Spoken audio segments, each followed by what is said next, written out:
One thing that I really can't stand is the glorification of killing in our current society.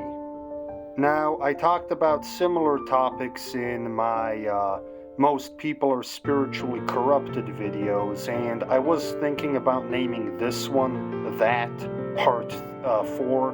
Most People Are Spiritually Corrupted, Part 4.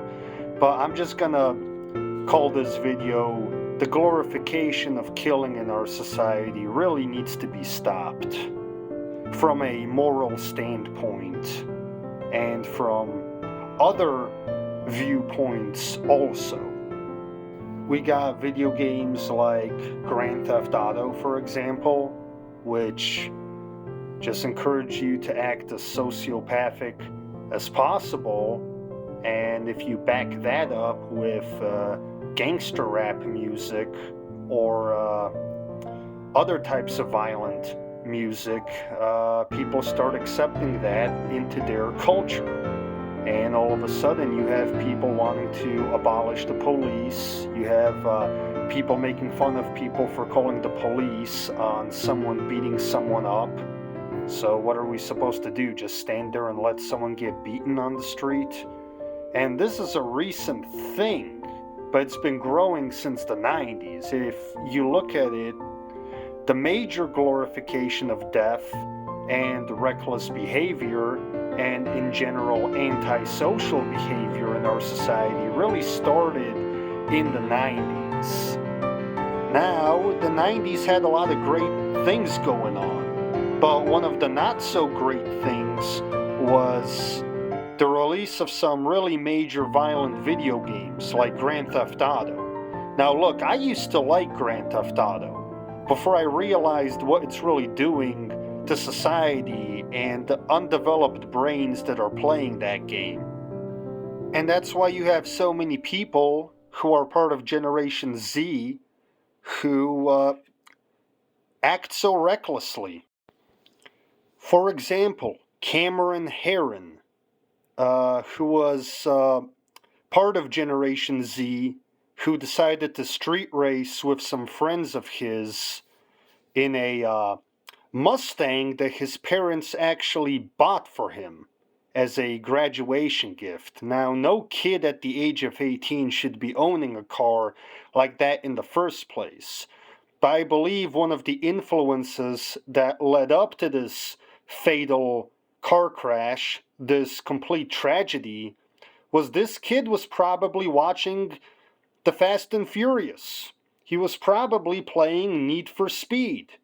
And you can see the influence of media like this in the behavior of our youth nowadays. Now, it might have not been so bad for millennials who actually went outside and played and maybe saw reality a little bit while they were outside. A lot of these Generation Z kids and Generation Alpha currently are growing up in their room completely just playing video games, completely playing Fortnite, completely playing Grand Theft Auto 5 online. And what this does psychologically is remove them from reality. And after a while, they might start thinking that doing this stuff in real life is fun. And you have tragedies like this happening with Cameron Herron in Florida, basically, who thought it'd be fun to, street race his friends. But as you can see, life's not a video game. In real life, that ended in a tragedy. And he completely ruined his life because he's not going to be out of prison until he's in his early 40s, I think, now, because of that. And then later on TikTok, you had girls crying for him to be released because he's attractive. Well, Ted Bundy was also attractive. Doesn't mean we should have released him. No, Ted Bundy should have gone to the electric chair like he did. But if Ted Bundy was alive nowadays, it makes me wonder, would there be girls crying on TikTok for him to be released? Simply because he's attractive? or simply because he was attractive.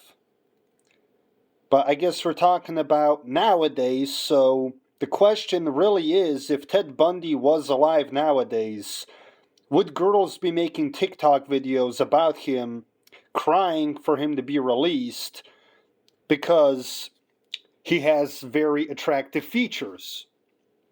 Now, this shows how delusional our generation has become and how separated from reality our generation has become. And like I said, I 100% blame the media we're consuming. For example, you could see the way we view humor. Like the Joker said in the Joker movie, comedy is subjective. You decide what's funny and what's not, just like you decide what's right and what's wrong. Now, I'm not a Christian, but I agree with some statements from the Bible, like, woe unto those who call good evil and evil good.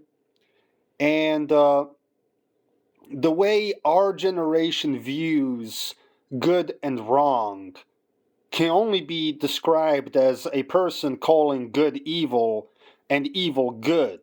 Because we say that people mutilating their bodies in order to mimic the appearance of females, or transgender females mutilating their body to mimic the appearance of a male, people are calling this good nowadays. And that, even though I'm not Christian, it reminds me of that quote from the Bible. Woe unto them who call good evil and evil good.